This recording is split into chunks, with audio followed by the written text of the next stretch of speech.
I want to regret to tell you that today is the last day of this seminar. We worked so nicely, and to find out that the week is over, I think it's outrageous. I should suggest to Lena that she will hold at least seminars that last at least 2 or 3 weeks, say a month in the country, as Turgenev's play was called. Lena, I would like to give you the floor so that you could introduce our distinguished expert. Thank you very much, Andrei. Good morning to everybody. I'm a bit upset about the computer. It is horrible. Please, those of you who stayed on the veranda, will try to switch on the video camera, but still, please. Maybe somebody has seen. Let's begin this session. We have here a famous expert talking to us. First of all, he is in the House of Lords. Secondly, he sits on the advisory board of this school. Thirdly, he's one of the most famous intellectuals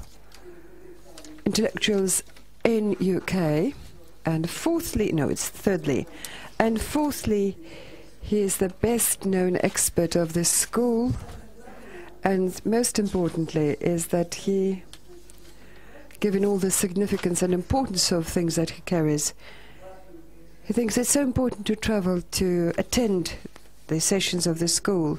You will be surprised and amazed, and I have to announce it before this class. He's paying out of pocket for the airfare.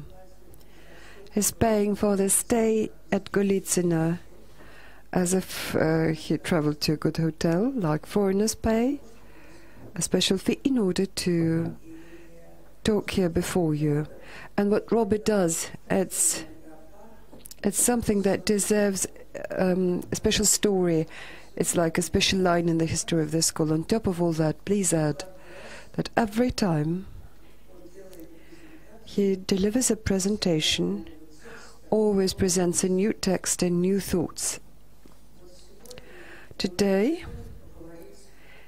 he decided he would talk about robotics and the future of labor. Yesterday he asked me,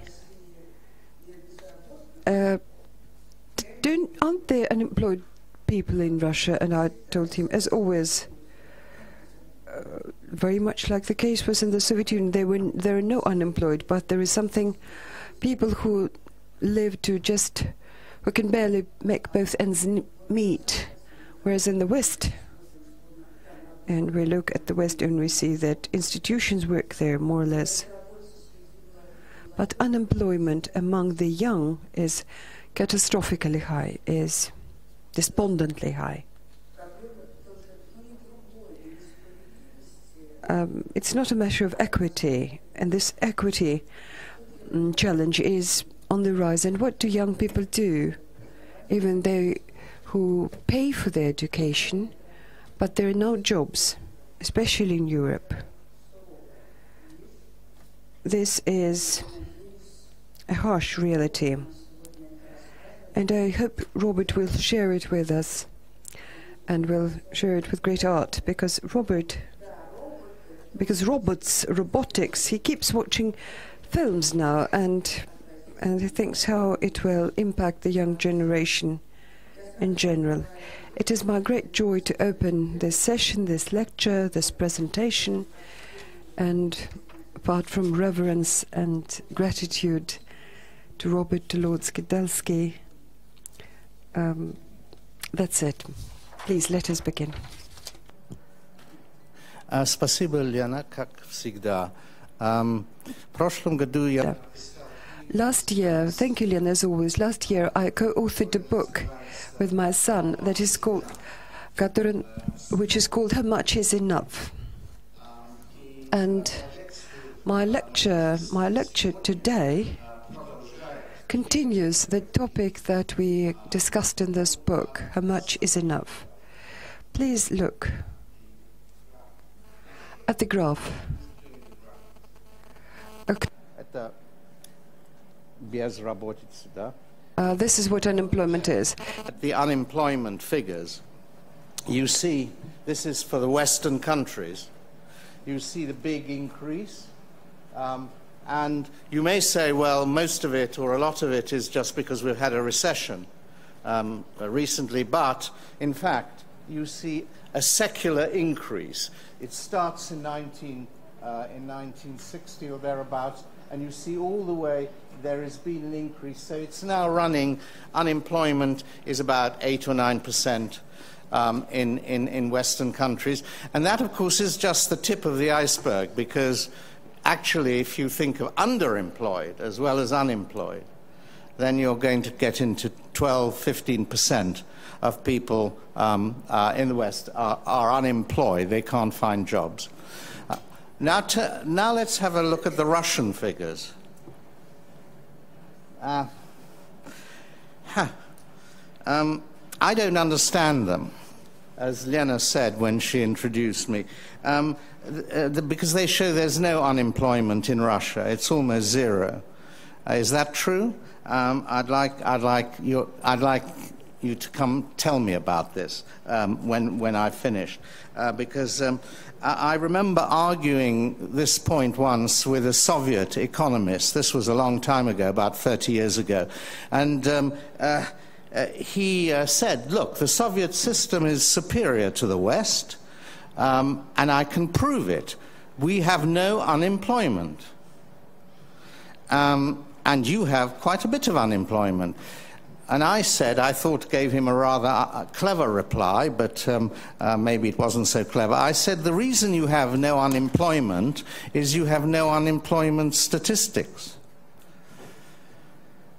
And I think there's something curious about these statistics, but I'd like you to tell me what you think.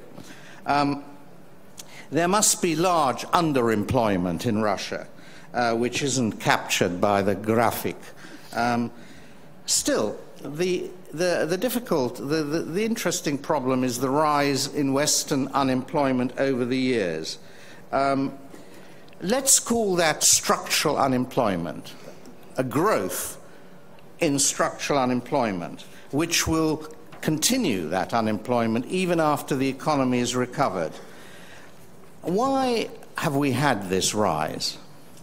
Now, one explanation I do think is persuasive is that we're not finding enough jobs to replace the jobs which are being destroyed by machines, by robots, yes? Now, that argument that machines will take away human work is a very old one. It goes all the way back to the start of the Industrial Revolution, when the Luddites, a group of British weavers, started smashing machines. And it was a serious uprising in the beginning of the 19th century, and the government had to send an army, big army in to quell them. And in 1810 or thereabouts, there were more troops fighting the Luddites than were fighting Napoleon. And most of the machine breakers were executed or sent to Australia. Those were the days when capitalism was red in tooth and claw. Yeah? But people considered the arguments of the Luddites, and there was a famous British economist, David Ricardo, thought that they did have a good argument, because his argument, Ricardo's argument, was straightforward. If machines which cost £3 an hour, let's say, to rent, produce as many shirts as a worker costing £5 an hour, then the employer will substitute the machine for the worker, driving down the wages of the remaining workers and eventually making them redundant. Machines were cheaper than labor. Machines were cheaper than the cheapest labor. So eventually they would replace workers in that particular line of occupation. And 100 years later, the economist John Maynard Keynes also talked about machines economizing on the use of labor. And that's a phrase we ought to think about, because what technological progress means is either that less labor is employed to produce a given product, or that a given quantity of labor is employed at a lower wage. So it could be either mean less employment for the same product, or more people employed at a lower wage. And I think that's what's been happening. What's really been happening is that we're getting workers being made redundant in manufacturing, and then they're being shoved into lower paid jobs in the service sectors of the economy, especially in the lower bits of the service sector: gardeners, waiters, chauffeurs, nannies, restaurateurs, hotel staff, checkout assistants, Amazon people. So people who did have what we call good jobs are now moving down into less good jobs, on the way to having no jobs at all in 10, 15, 20 years' time. That's roughly what's happening in the West. Of course, you may say, look, it doesn't have to be like this. And both Ricardo and Keynes thought that, you wouldn't actually have a big rise in unemployment in the end, because workers who are made redundant in one line of work can find jobs in some other line. So unemployment wouldn't rise. I mean, that was the other argument, because the savings made by the factory owner would be invested in the production of new goods, for which the reduced price of the old goods would create extra demand. I think that's been happening, and so people said the Luddites were completely wrong. They thought that the machines would destroy jobs. In fact, the machines destroyed their jobs, but created new jobs. And so throughout the 19th century, population rose, but there was no increase in unemployment. But then remember one thing about the 19th century. What happened? Why wasn't there any increase in unemployment in England over the whole of the 19th century, even though there was a big rise in population? Because a lot of people went abroad. I mean, 5, 6, 7, 8 million British people and Irish went to the United States, which had very few people there at the time. So there was, even then, a tendency for unemployment to rise, but you had these open frontiers which absorbed it. So now what's going to happen? On the 21st of January of this year, there was an article in the Financial Times by the economists Eric Brynjolfsson and Andrew McAfee. And they were optimistic about all this. They said, look, the innovations of the Industrial Revolution, like electric power, the internal combustion engine, led to demand for very different kinds of work. Workers who use their heads in addition to or instead of their hands and their backs. And they say, look, entrepreneurs invented whole industries which drew on this new kind of workforce. And educated workers found that they could demand higher wages. And on this basis, if history is anything to go by, these economists said, the second age of the machine will be even more glorious for employment than the first age. So nothing to worry about. And why? Why should they be so optimistic? Well, one reason, which Milton Friedman gave, is that human wants are infinite. There is no limit to what we want, and therefore there are infinite industries, businesses and jobs still to be created. If our wants keep expanding exponentially, then the machines will destroy existing jobs, but new jobs will be created the whole time. And this will go on and on and on and on and on into an indefinite future. And the core of the expansion is human greed. Our own greed for more things will keep keep people working. And I think, you can all recognize this story about new wants being created by the machines themselves. I mean, my laptop I wouldn't have dreamt of having one 15 years ago. I couldn't have imagined what a laptop was. So everyone has examples of this. Now, on the other hand, that's the optimistic view. On the pessimistic view, Larry Summers, a very famous economist in America, wrote also this year in the Financial Times, "It's not true that innovation always makes more jobs. There is nothing in the logic of the market or human experience to suggest that it must necessarily be so that there will be jobs for all at acceptable wages, no matter how technology evolves." And two American economists also writing this year said that 47% of American jobs are at risk to machines. In fact, the machines could already do those jobs technically, but they haven't yet been commercialized.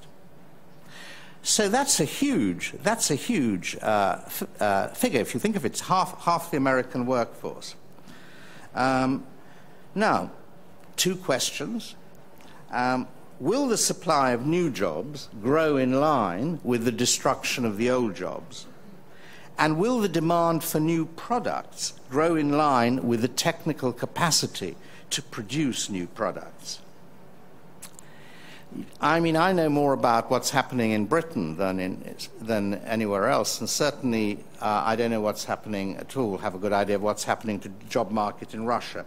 But in Britain, there's been undoubtedly a decline in the volume of jobs in the middle of the job distribution since the 1980s.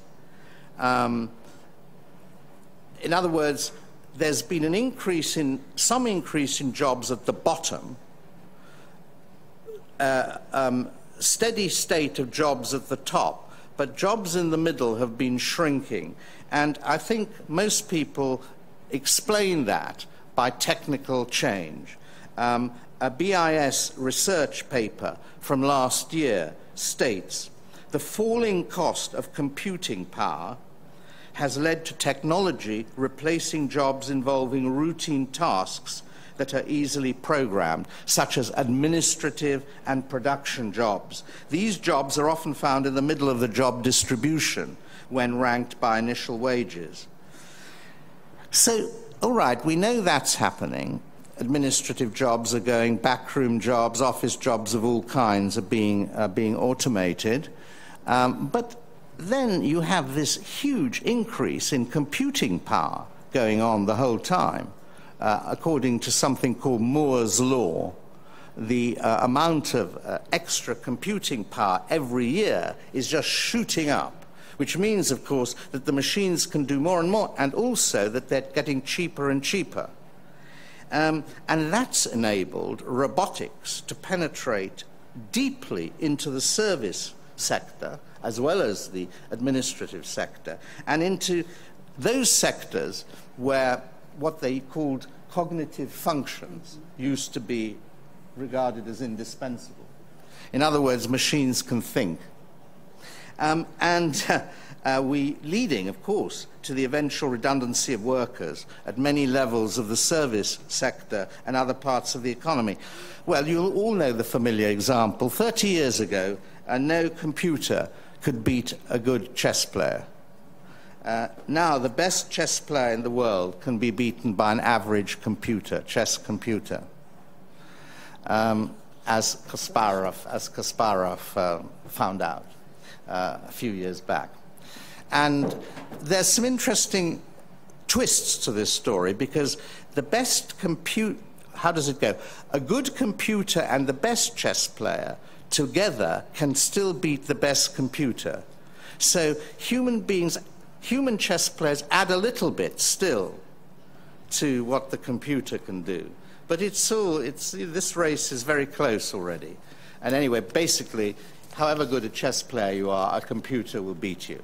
So that shows that computers, provided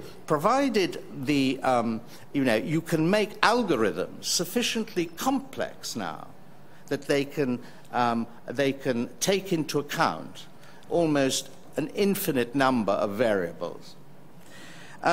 So Another example, we're on the brink of having cars without drivers.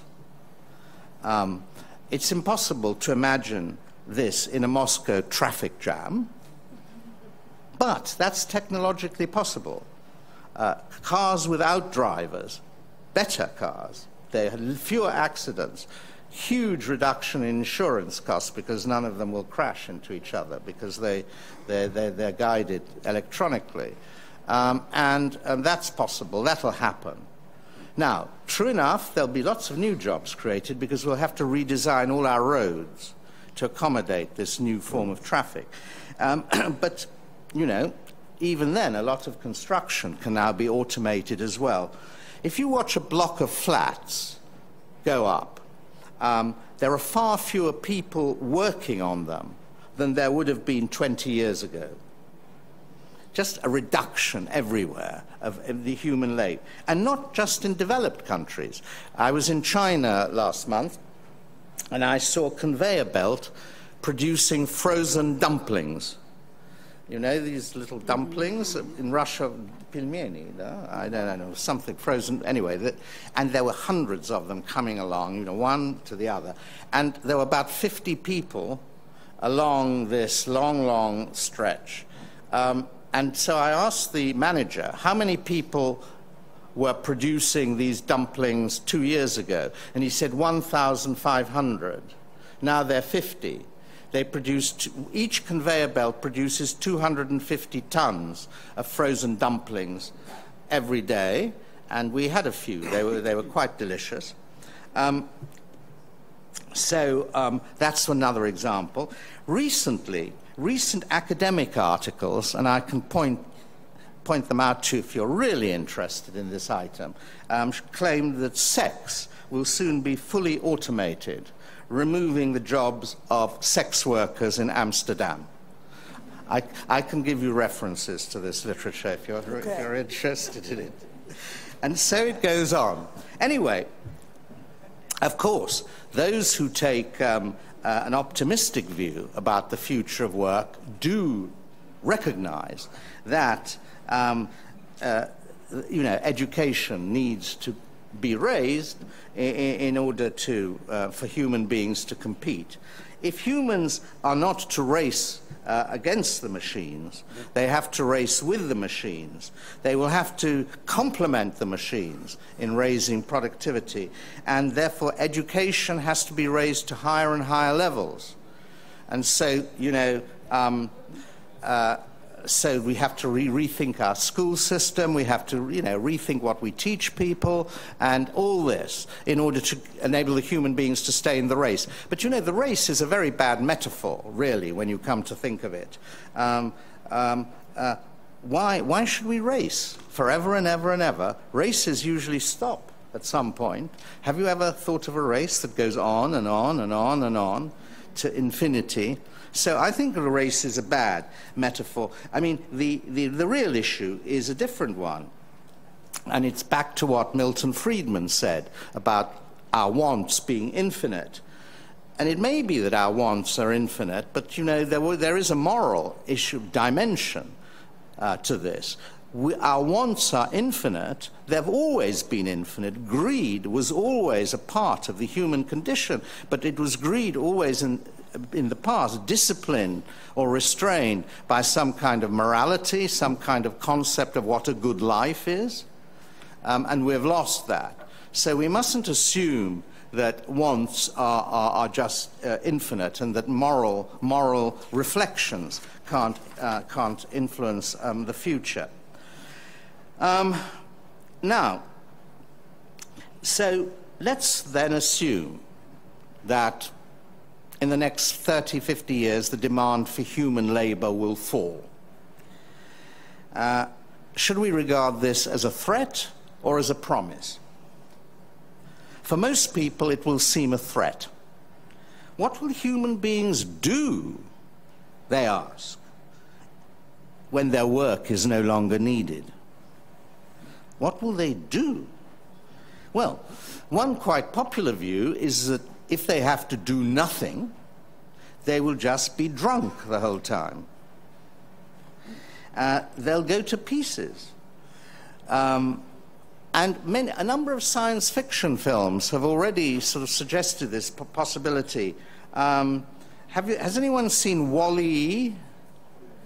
Yeah, well, that's one vision of the future of the human race. Obese, can't walk, have to be fed by robots, just spend their time glued to entertainment and casinos and everything. And that's one vision of what happens, what happens to human beings if they're deprived of work. Of course, the human beings in this film are themselves robots, or they're animated. And the film is ridiculous in a way, because there are two robots, real robots, who fall in love with each other. And that's Hollywood sentimentality. But the main image is very, very striking. Now, one idea is, well, we'll create new jobs, caring jobs, to look after people who get very old and obese and can't and sick. So there'll be a whole new job market of caring. Well, first of all, I don't think most people enjoy caring for old people, actually, and there's some evidence that this is the case. It sounds very wonderful, but I think most people probably don't want to spend their jobs caring for very, very old people. Unless they're their family, then it's a matter of love and duty. But secondly, caring is going to be automated too. You can already have computers giving people medicines, feeding them, so smiling at them if you want. So that's not, I think, going to be a great new job outlet. Now, a more perplexing question is, if people don't work, how will they get enough money to eat? The answer is very simple, but it's quite difficult to understand because it involves a little arithmetic.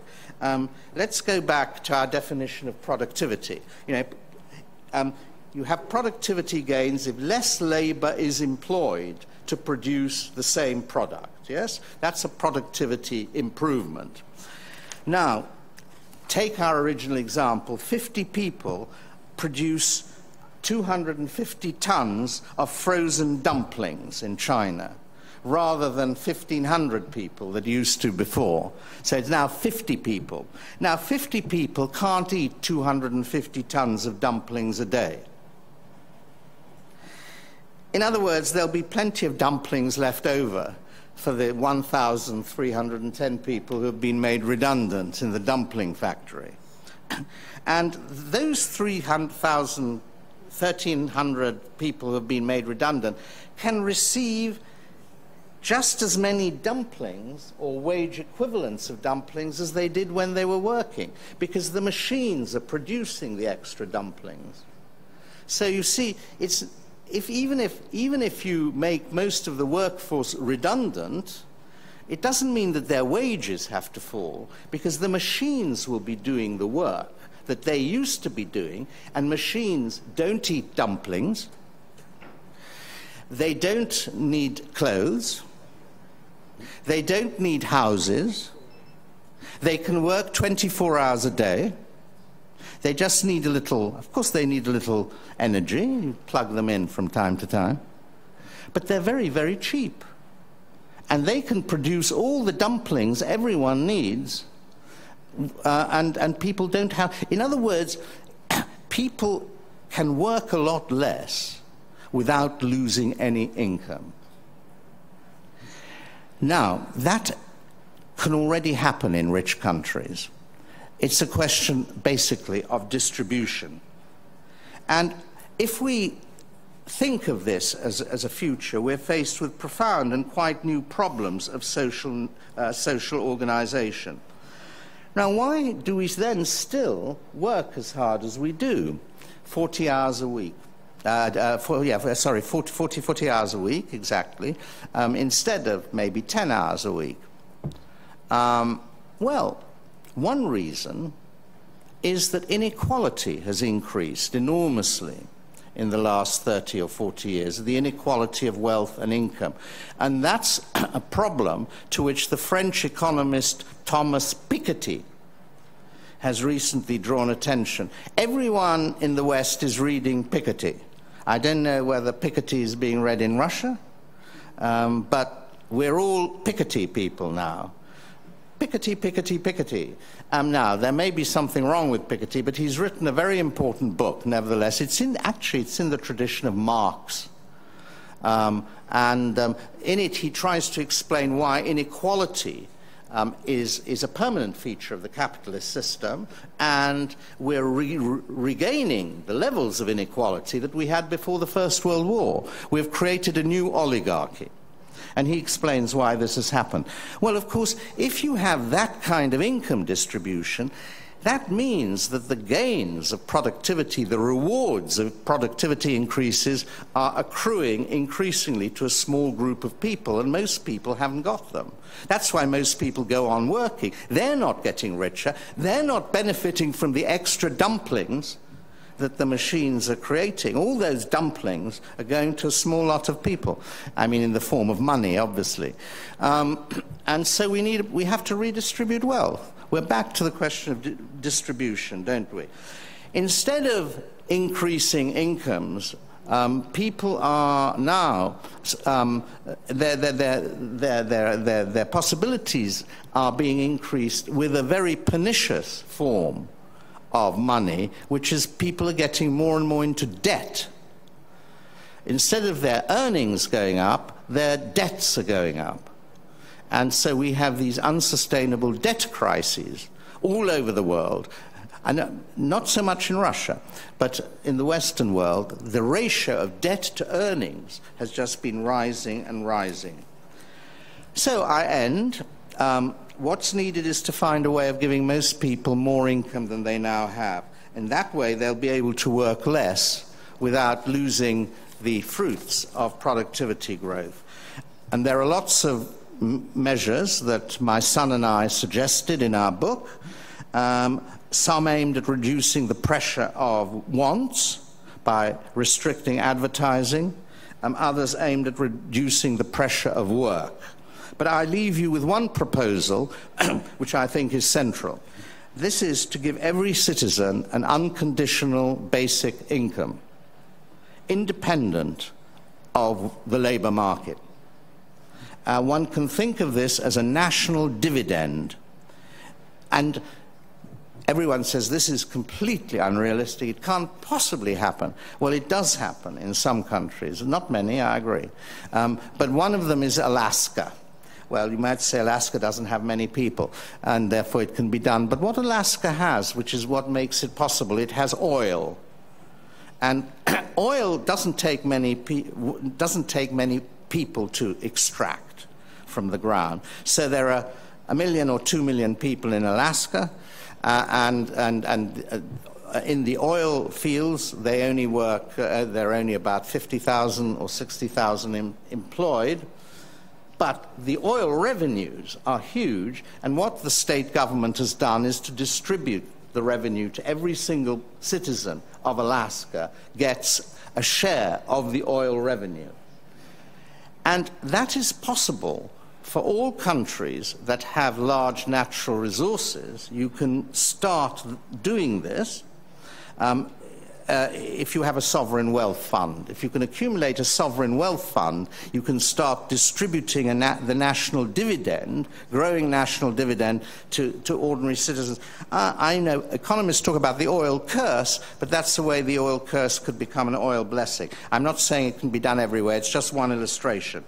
Unconditional income, less work, more leisure, less advertising, fewer gadgets, more attention to the things that make life really worth living. Is this a fantasy, a utopia, which can never be realized? Possibly. But this has been the stuff of human dreams since the earliest times. In fact, it is the dream of paradise. And perhaps it might just, for the first time in human history, be possible to think of it coming true.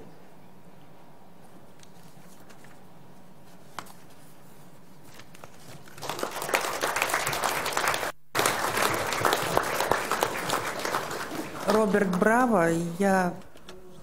Robert, it's great.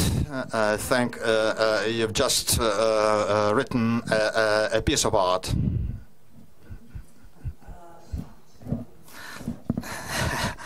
No, because I think we still didn't think about consciousness, about love. All that should be feeding, about our artistic view, our relations with people. It should be feeded by not machine. Yeah, I agree. Спасибо большое.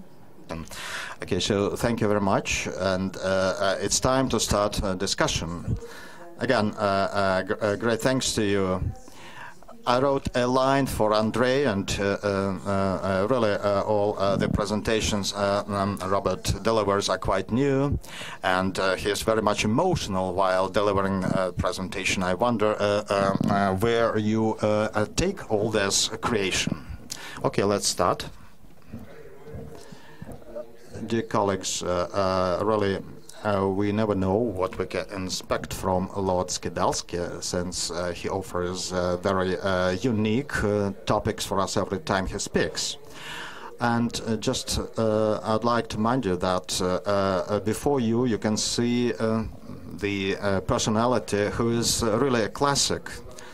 Just read a book that was published a couple of years ago in Russian. That's the Keynes teaching description. It's I don't remember how it reads in English. It's an adapted version. And then the school also published a book by Lord Skidelsky, and Lena mentioned that. And that's really the reading for those who would like to go in depth of the matter. And besides, if you want to learn about the expert more, just look through our notebooks. And a couple of years ago, we translated a biography of Lord Skidelsky, and he tells about the origins of his family.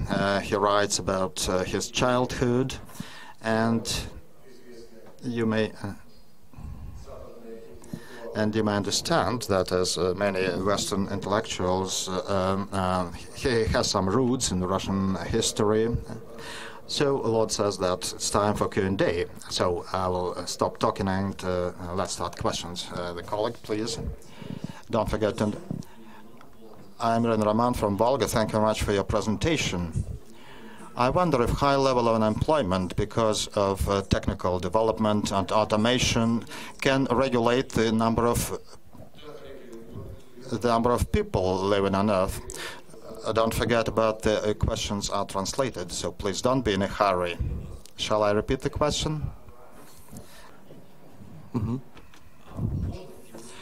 So I wonder if a high level of unemployment because of high automation and development be a regulator of the population living on Earth and just adjust the number of population, saving the planet from overpopulation. Take 3 in a row. Хорошо. 3 вопроса мы собираем. Anton, your question, please. I'm Anton Khvostov from the city of Saratov. I wonder what will happen to the profession of teacher. Will robots replace teachers? And how would the theory of golden billion people would impact that labor model? I'm Andrei Berezhnoy from Mineralные Vody. I would try to answer the question that was posed at the beginning of the session about the real level of unemployment at the Russian Federation. I employed in the center of unemployment in one of the Russian cities. And there are 2 indicators of unemployment, and we can speak of the registered level and the actual level of unemployment. The registered level is calculated with due regard to certain requirements. For a person to be recognized as unemployed should produce a number of papers, documents, so that he is registered in the employment center. And only after all that, the person is recognized as unemployed. So it's quite a tricky thing, I mean, the statistics. And the official registered level of unemployment is about 5%. I think the actual level of unemployment is much higher by 4 or 5 digits. So I can guarantee that to you. That was my comment. Okay, that exhausts the questions. Let's speak. I mean, first question, unemployment as a population regulator. Well, that could happen, of course.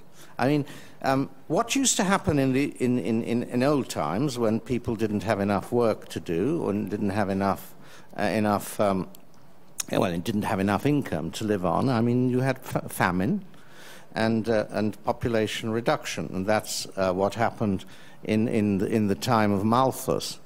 I don't think that's going to happen this time, unless there are huge catastrophes. But what we have to avoid is having a population in which 10% are well off and 90% are just their servants on very, very low wages. And that's what we're drifting to in America and in some countries in Western Europe.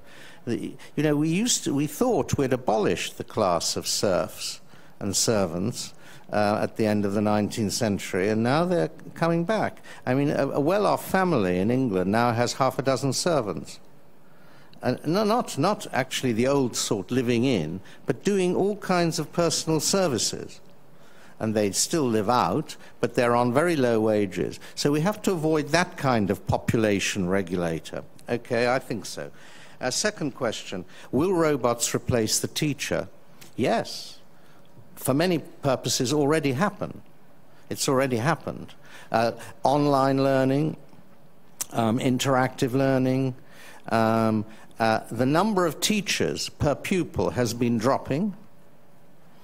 Per class, I should say, has been dropping because there's more and more interactive. In fact, there are now virtual schools that have been set up, which have no human teachers, or rather the human teachers are just at the top, a remote and they produce the programs, which now the automated programs, they produce automated programs which are learning programs, and a lot of teaching now doesn't involve schools at all, and it's very efficient in a way.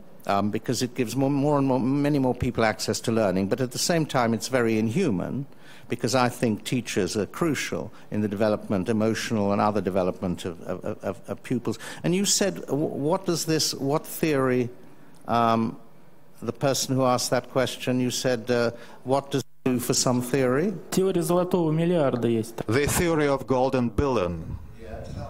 Расскажите мне об этой. Не более 20 минут, Антон. For not more than 20 minutes. The theory is that the Earth can feed only 1 billion people. It can feed more, we know that, don't we? I mean, it's got 7 billion people on it already. That's all. I don't want to say any more. Так, продолжаем. Let's move on. Alexander from Ukraine. And about science fiction, there are a few books about this technical world, but in this technical world we could see that humanitarian culture dies. So could you see this correspondence between technical world and culture, like a humanitarian stuff? Thank you. Вопрос принят. Коллега, вы, второй ряд, прошу. Называйте себя. Okay, please introduce yourself. I'm Evgeny Asenkov from Voronezh. Thank you very much for your lecture. It was quite interesting. A couple of years ago, my colleagues and I, sitting at breakfast, were discussing 3D printers. My colleagues believed that 3D printers would change the world, and it's true that many employees will be redundant since 3D printers will do the work.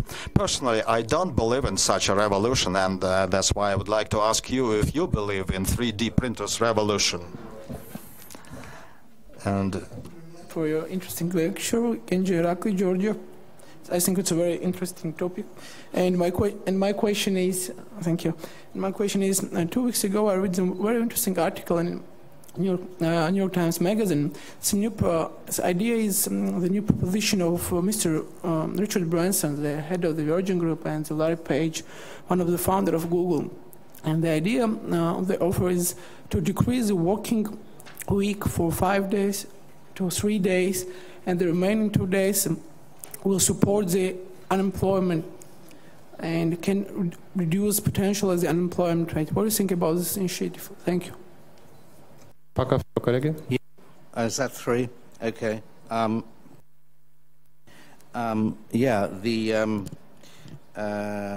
Humanitarianism.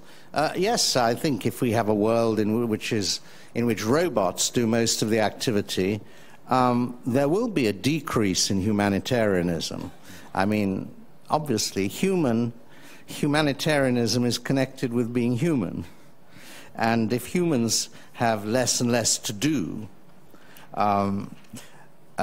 many areas of life will be governed, many more areas of life than now will be just governed by the demands of efficiency. And robots are efficient. They can be efficient, very efficient, maximally efficient. So the quantity of humanitarianism will decline. That's a cost. But we'll be much more efficient at keeping people alive, at giving them all kinds of artificial means of existence. Then, yeah, do I believe in a 3D print? Do I believe in the revolution? Well, you see, again, it goes back to the Luddites. Do you think that in the end there will be enough replacement jobs to take the place of the jobs that the machines are destroying? Your 3D printer question. I think it's an open question to me, to my way of thinking. Of course, human wants are huge. We are always excited by the thought of new products, new gadgets. There are the space, the whole world of space, things we can't imagine, and that will furnish new possibilities for human activity. So I don't know. I don't know about this. I think there will be lots of new opportunities for human activity, but I don't think they will fit into the job market as we know it now. There will be more opportunity for creative jobs, sure. But we've got 7 billion people to feed and produce food for. And I'm not sure there'll be enough jobs to employ all those people, which doesn't mean we can't solve the food problem, but we'll do it with people working a lot less. And yeah, there's another man. Is he called Slin? Slin, Mexican manufacturer, also at the same time as Branson. He's the richest man in Mexico. Did you read about this? Also proposed a 3-day week. So it's something that's being talked about, but at the moment it's usually in connection with trying to reduce unemployment from the recession. It's a sort of work sharing, yes. So people work 3 days a week, and so everyone gets a bit of work. And I think work sharing is very important. It's got to be part of the reduction process of reducing unemployment and hours of work. But the trouble with these proposals, unfortunately, is that they say, well, we'll have a 3-day working week, but in those 3 days, in order to create enough revenue out of 3 days' work to pay them their existing wages, they have to work 12 hours in those days and then they can take 3 days off. That is not the way to do it. What they have to do is to share the revenues, not just make people work more. So there's a flaw at the root of these propositions. That's the way I'd answer that question. Поехали дальше. Анна, прошу. Let's move on. Anna. I'm Anna Ivanova from Yaroslavl. I have 2 questions.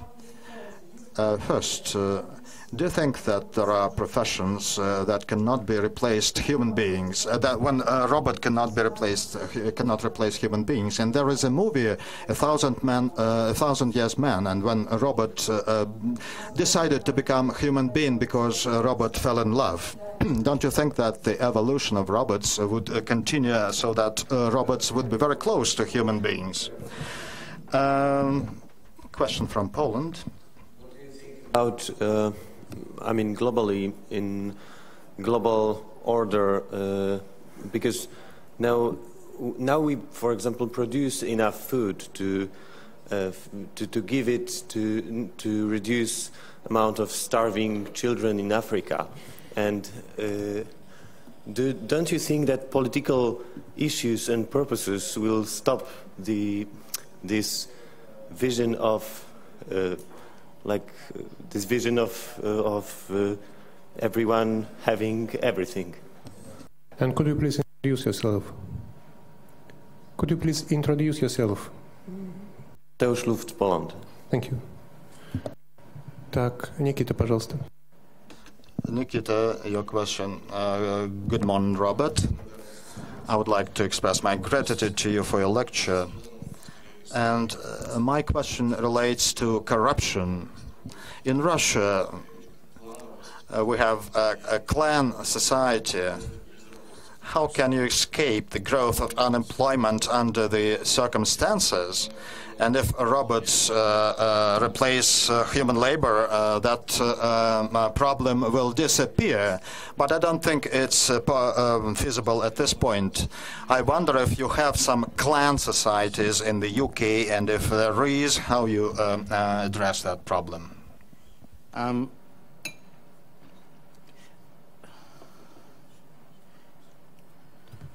Yeah, interesting. What professions cannot be replaced by robots? Well, you can think of a few. I mean, if I go to an opera, I would be not very pleased if the singers were robots. So, I mean, anything that involves live performances, it would be hard to think of robots replacing them, or any automated system. Things that involve person-to-person interaction would be hard to imagine with robots. But again, you know, there are less of them than before. For example, you can now, in America, they have automated programs that try to sell insurance policies. You get a phone call and someone says, "Hi, this is Samantha. Would you like to buy an insurance policy?" And let me tell you about it. Lovely voice, or a nice young lady. And then one guy got rather suspicious and he said, "Are you a computer?" And she said, "I'm Samantha." And she wouldn't answer the question whether she was a computer. And so he assumed she was a program. Of course she was a program. And so if provided the human voice is there, you can actually have a huge amount of interaction which is done through automated systems. And the human being doesn't have to be there at all. The human voice has to be there. Still, you can't get a computer to sound like a human being yet. But I think the question we can all think of, other things where it's impossible for human beings yet to be replaced. Some of these jobs aren't very good, by the way. I don't think you can get robots as waiters in restaurants yet, because they bang in, they're clumsy, they can't use their hands, and But it exists already in Japan. In Japan, they do. Well, there you are. So maybe there are fewer defenses than we think. Politics will prevent the utopia. Yeah, politics can prevent any utopia. Politics can prevent even things that are quite reasonable happening, that could happen now, and are stopped by politics. As I said, you can do this, you can deal with the machines either by allowing a lot of human beings to be unemployed and creating vast social problems, or you can think about how to distribute the fruits of productivity more equitably, more equally. And that means that, socialism isn't as dead as we thought. It's dead in the historic form. We can't go back to that. But there's life after capitalism as well. Finally, corruption. Yeah, I mean, that's a good question, but I don't quite know what you mean, whether we have these clans in England. What did you mean to ask? You said, have we got these corrupt groups in England? No, I didn't understand fully. Пожалуйста. Пожалуйста, Никита. So, Nikita, very briefly, I meant that you can get a certain job only if you have relations, connections, close friends. Well, that's true in every society, really. Who you know is always very, very important. And I think maybe in some countries it's worse than in others. But it is true. And of course, that will stop or inhibit any distribution of work that you can think of. There'll always be insiders and outsiders. But that's a perennial problem, and I think that's just the way human society is. You're much more likely to give a job to someone you know than someone you don't know. Коллеги, позвольте, я тоже задам вопрос. May I allow my question to ask? Yesterday we heard a very interesting presentation by Kata Schulman about the State Duma and automation. I wonder if we can really use robots in politics further on. Can they be trusted anything?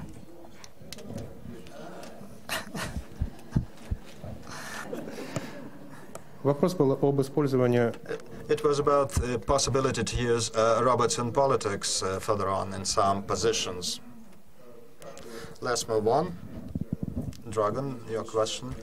I'm Dragan Nikolic from Croatia. Can make a difference and change not just on the labor market, but as well because it's obvious that there are wealthier societies that could give more into the R&D. That robots in the future could make the difference in a sort of new world order, because there would be more inequalities. Countries that could invest more would have that kind of technology, and those poorer ones obviously not, and then they could be dependent. And there is a job of soldier as well. Could the robots very soon could be sent into the war in that regard as well, to be an element where new world order might be done with robotics? Ваш вопрос последний в этой серии. Yours will be the last question. Timur Zhacha from the Ingush Republic. Dragan has tackled upon the topic that interests me. When I was a school boy, we were reading passionately Robert Sheckley and Ray Bradbury, and the question of robots was always considered as a philosophical issue, whereby robots might come to replace men in many fields, and the civilization thus becoming an annex to the robot world. Today we're seeing that more and more robotic technologies in the army and in the military, like the drone planes, Some of the wars today can be seen as the wars of highly automated or robotic systems against people. Do you not believe that there is a true danger from the robots because of the mad people who might indeed use them for the military ends? Yeah, I think this has opened up a big area which is fascinating, which is to what extent will robots come to dominate public events rather than private? I think in military terms, yeah, we're already half there to robotic wars. If you think of the number of people used in wars, they've been declining the whole time.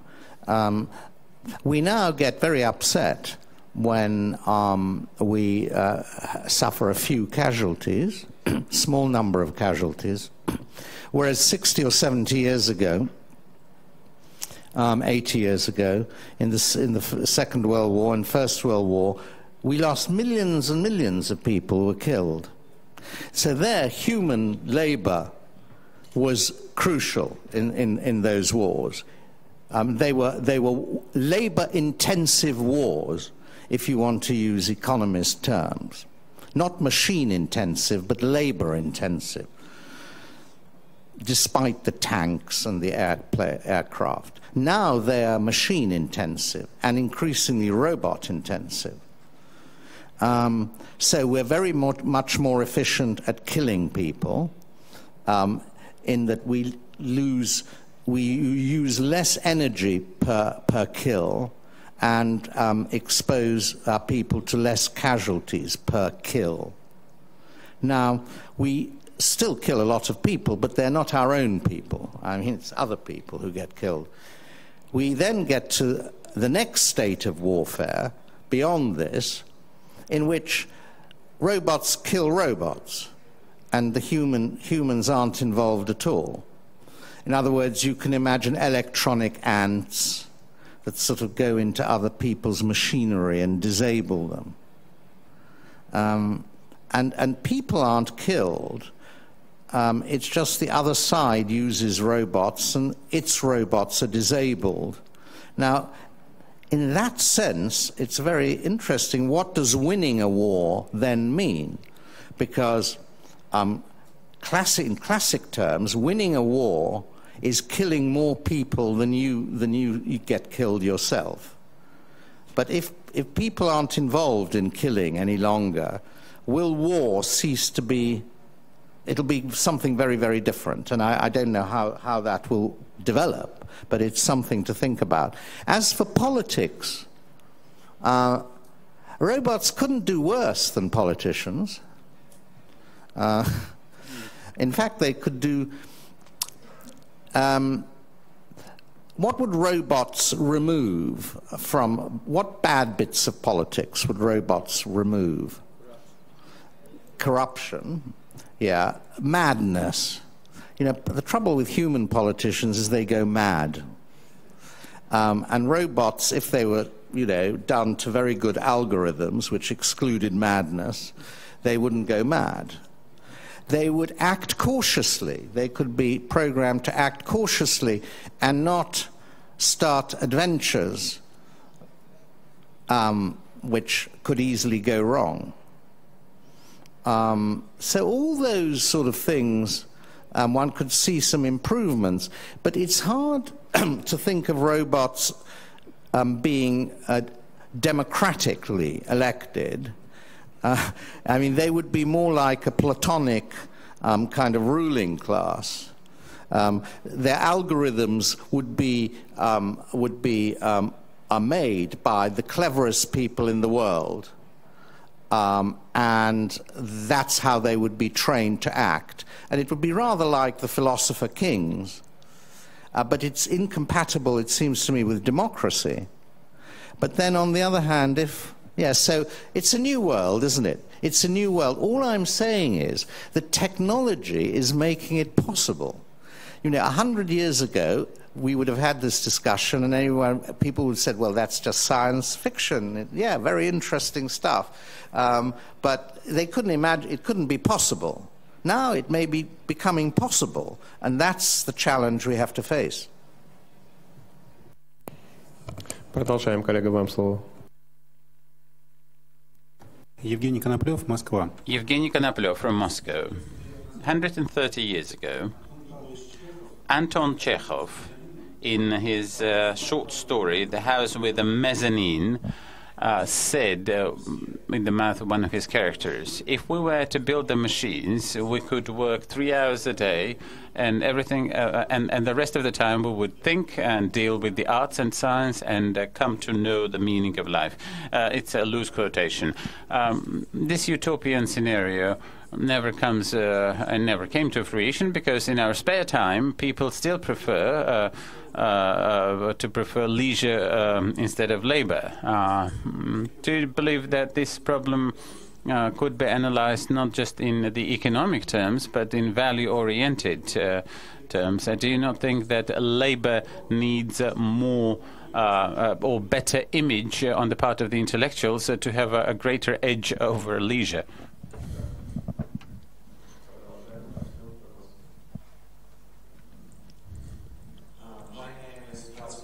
And I'm from St. Petersburg. I would like to connect what you are saying about the robots with the concept of public good. And I think I have a quite clear example, because now in Helsinki they automate the metro. And in 2016, there will be no man in the cabin. There will be a computer system. And now they have 70 drivers of the metro.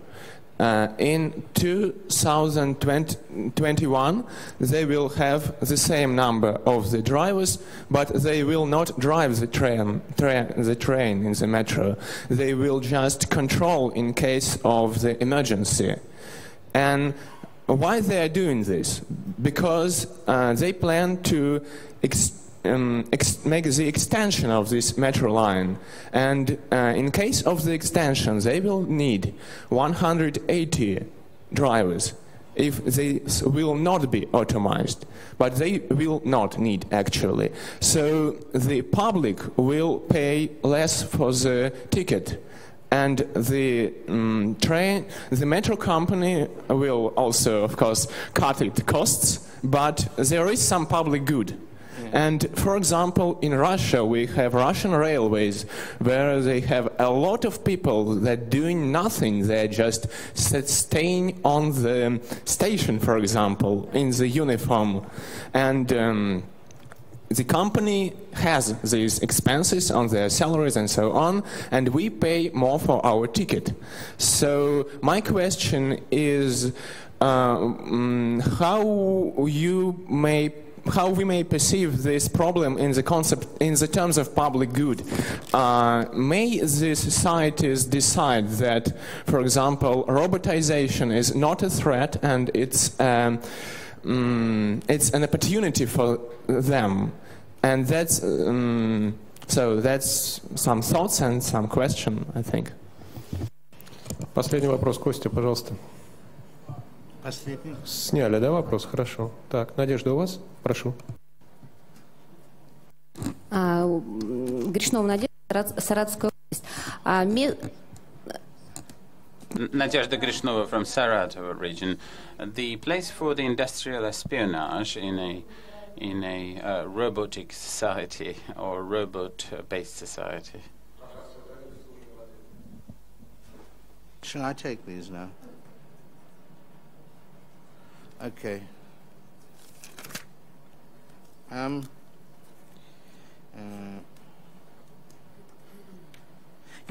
Chekhov.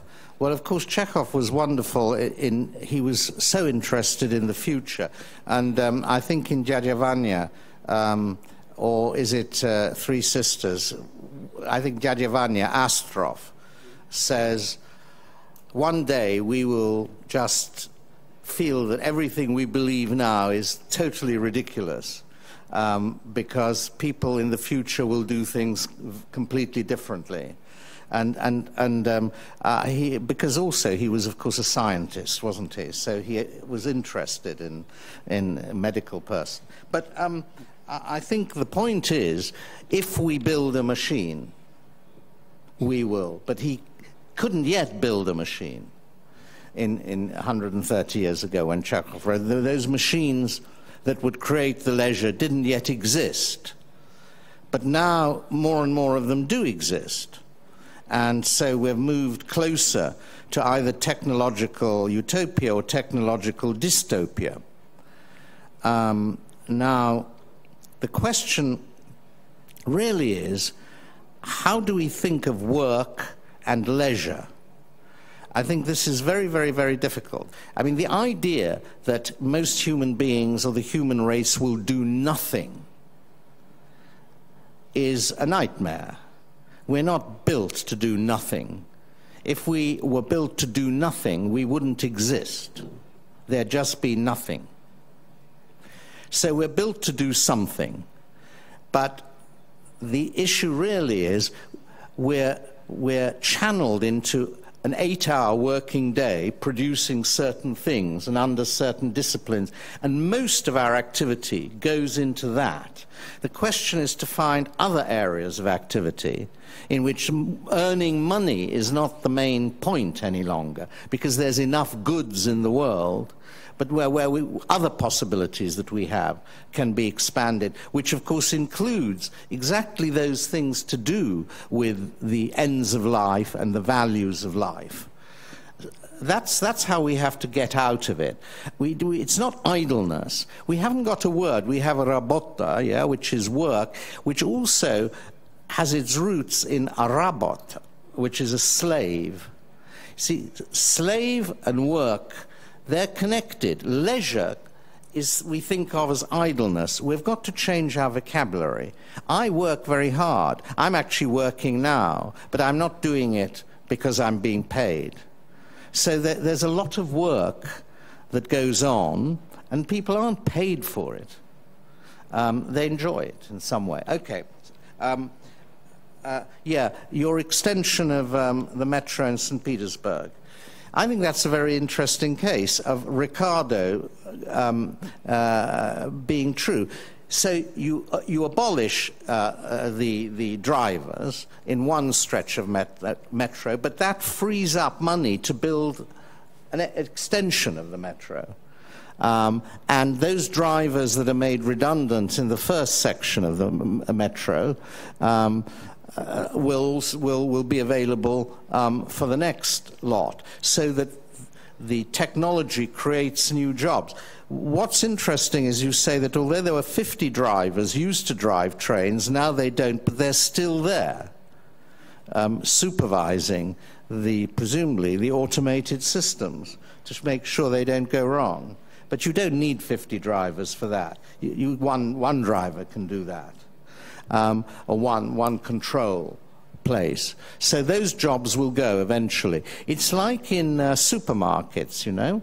They've automated the checkout systems now in most supermarkets in the West. But there's still someone there to help people when things go wrong. There used to be 10 people, let's say, at a checkout point, or 20. Now there's one. But one is still there.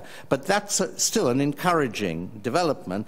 You have to if you reconstruct a transport system on the basis of no drivers, you have to reconstruct the railway system, the road system, and lots of other things, and that will create new jobs.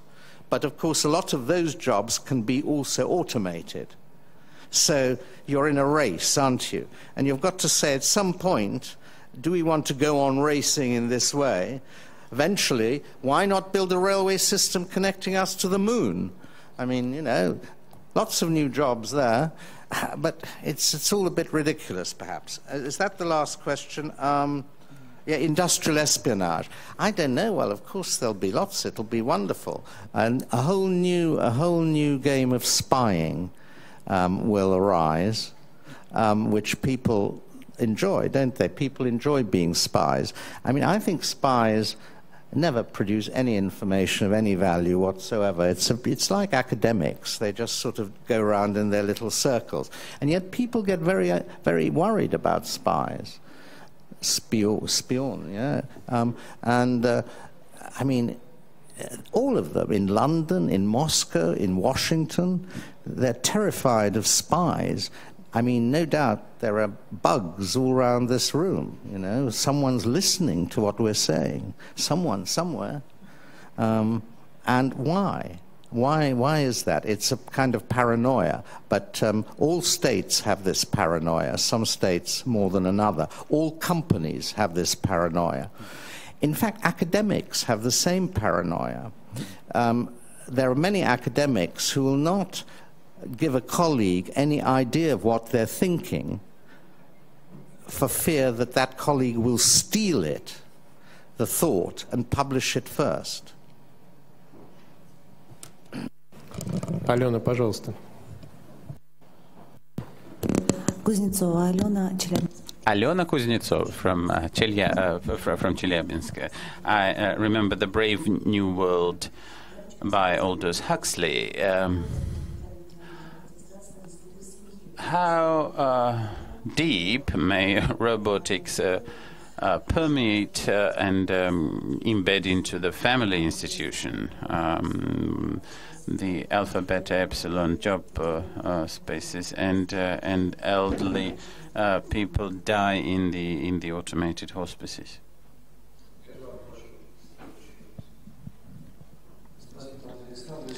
Thank you, Alexander. Eduard Amirov from Bashkortostan. Lord Skidelsky, the achievements of civilization, is this just about the technology and the achievements of technology, but also the development of relationship between people and between the owners of the means of production and the actual production forces? There's some almost eulogy of the trade unions in the Western countries, that thanks to the very principled positions of the trade unions, the employers in the West have to comply with the requirements and the demands of the workers. Would you share such a praising approach towards the, say, ILO and the trade unions?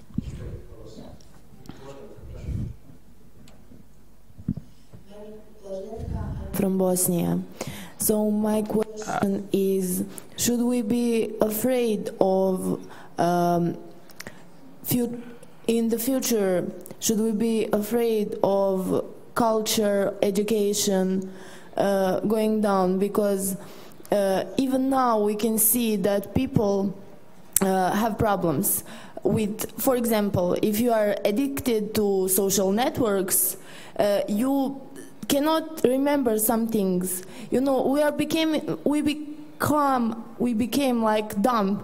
Like, you see people at concert watching paper, they're reading because they cannot remember the words of one song they're singing. You understand the question? Thank you. Пока все, коллеги, слушаем. How deep into family institutions will automated systems penetrate? Quite deep, and inevitably so. I mean, you raise the question specifically about hospices, where people spend the last months of their life, people expected to die.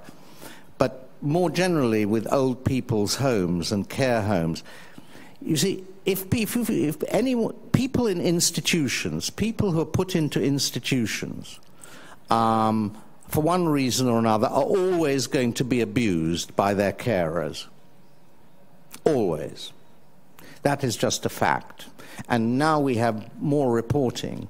It'll be obvious. We got more and more evidence of this. Very, very badly treated. Because they're helpless, and the carers get frustrated, bored, and they also have power. If robots were put in charge of those carers, that abuse would stop. Robots aren't interested in abusing people. Now, it's also true that they won't, have moments of great kindness or sympathy or empathy. But whether on the whole they'd be better or worse than human carers, provided they could do the same kind of things, I mean, mechanically, give the medicines at the right time, clean the wards and do all that, I'm not sure. Human carers, if I were helpless, I would be very loath to trust myself to a human carer that I didn't know, that wasn't a member of my family or something like that, because there's not enough human kindness to go round. What do I think of trade unions? I think, at some point in 1950s, 1960s, they became too powerful, probably, for the system to flourish. But now they're too weak. They should be stronger now.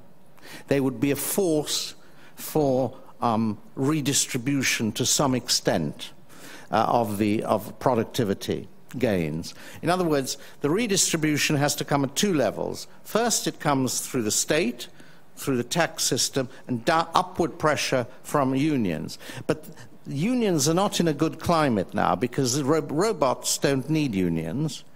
Obviously. And if unions get more powerful, again, the employers will switch more and more to robots. So it's a hard time to imagine unions regaining their former power. I think that's a question. But things like the ILO, of course, they do very good work. They're a pressure group, they're a source of statistical information, and they've got very good people working for them, drawing attention to the problems faced by labor today. And should we fear the decline of our culture? You're talking of what we call in English dumbing down. Yeah, it's going to be a decline of the old culture. A decline of what we think of as culture, because most people have been brought up to think of culture as literary culture, reading culture, a musical culture of a certain kind, and an artistic culture of a certain kind. The great masters, the great composers, and the great books. That's culture. Now, all that's gone, or is going among young people. They don't know about it. But they've got another culture. The question is that worse or better than the old culture? Can you make that sort of judgment? At my age, I think I can make the judgment, and I can see a lot of it is very dumb. And I'm always sort of amazed that people are as ignorant often as they are, young people. I would have thought. But then, you see, when I was young, I was ignorant of some things, hugely ignorant, but I knew a lot about other things, which young people now don't know about. So I don't know how you do it. It's a good question. It's a very good question, and one can't be too dogmatic. But I think, on the whole, there is a decline in culture that's been going on. I would say there has been, but I would, wouldn't I? Еще одну серию вопросов можем принять. Коллега. Minutes. Fine, I'm happy. Коллега, прошу вас.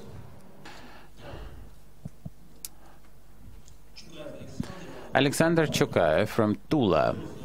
Thank you very much for a most interesting lecture and this discussion. Do you believe that the robotic and the automated systems of today develop to an extent when they will have an artificial intelligence, thereby allowing them not to perform the specific jobs, but to have critical thinking and to assess the work that has been done?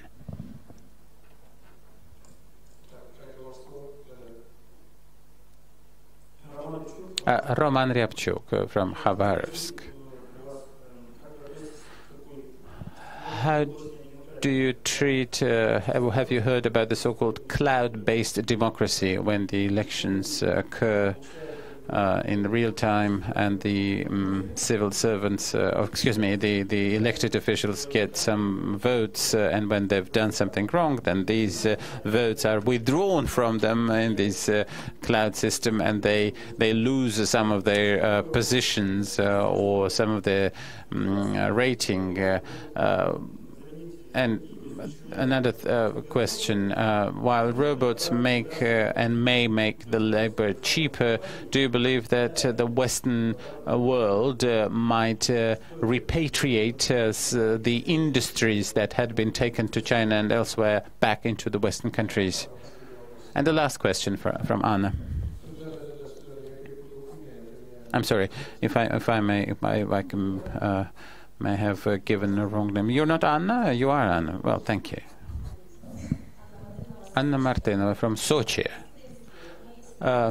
Lord Skidelsky, we have spoken about robotic, the advance of robots in the context of the European culture. This process is viewed as something that we already are immersed in. But there are many civilizations which are not like the European, and because of the religious and cultural peculiarities, it does not seem plausible. And besides, Dragon spoke about the economic disbalance and the poor countries which simply cannot afford robots in the technology. So if we fantasize, do you believe that in the foreseeable future we can see the robotic technologies to unite the world, or on the contrary, divide it even more? Коллеги, все, вопросов больше не будет. No more questions for this session. Thank you. That's a very good question about artificial intelligence. It's a big debate. There's some philosophers who claim that artificial intelligence is a nonsense, that robots will only ever be able to work within algorithms, and they won't be able to alter the rules that they've been set. Others, even however complicated the algorithms become, I mean, that's one view. Others say, no, you can, in effect, make them sufficiently complex that they will really be able to deal with 99% of all situations that human beings confront. Maybe there will be still 1% of things that humans will have to do, because you can't get it, but can't get them as good as human beings or at the extreme. But that will mean very, very, very little scope for human intelligence as opposed to artificial intelligence. It'll be the people right at the very, very top, the Nobel Prize winners or something, who will alone be able to operate at the very highest level of intelligence, but that the automated programs and robots will be able to operate at anything below the very, very highest level. It's a debate in philosophy. And I personally think that human beings will always be needed for some functions, that robots cannot, the brains of robots cannot be made to do all the functions of the human mind. That's my belief, but I may be wrong. People have been wrong about this all the way through. But it's a very good question. Cloud-based democracy, I don't know much about it. I mean, how does it work? I mean, is it like referenda on the whole time going on? The questioner has got to explain a bit more, but I don't know that we have time for it. Cloud-based democracy, how does it work?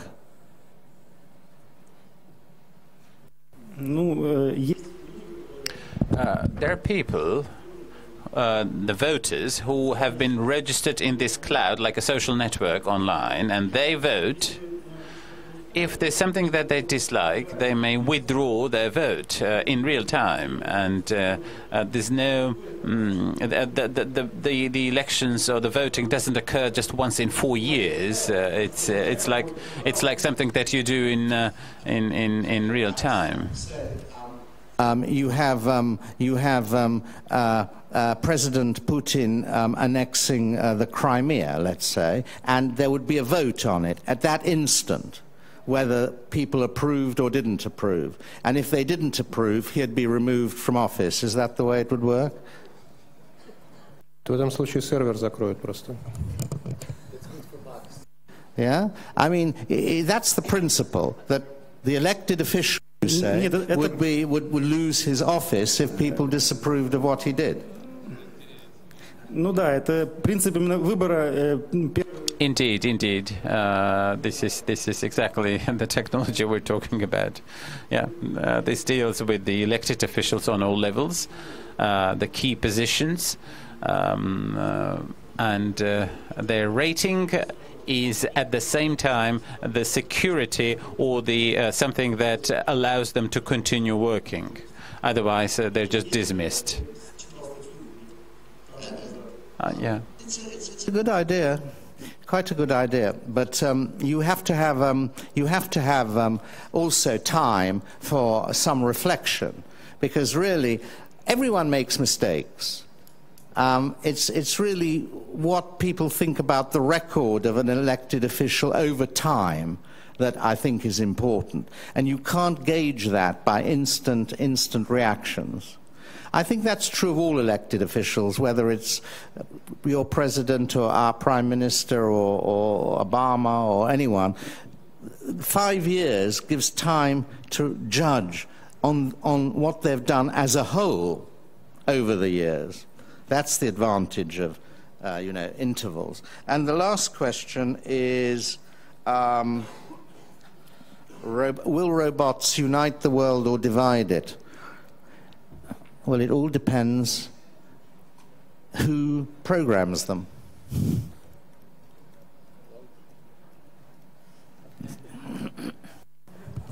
Okay. Коллеги. Well, thank you for this excellent beginning of the day and widening of our horizons and opening the breathtaking vistas. So we're thankful to Lord Skidelsky for supporting the school, for being with us. Thank you.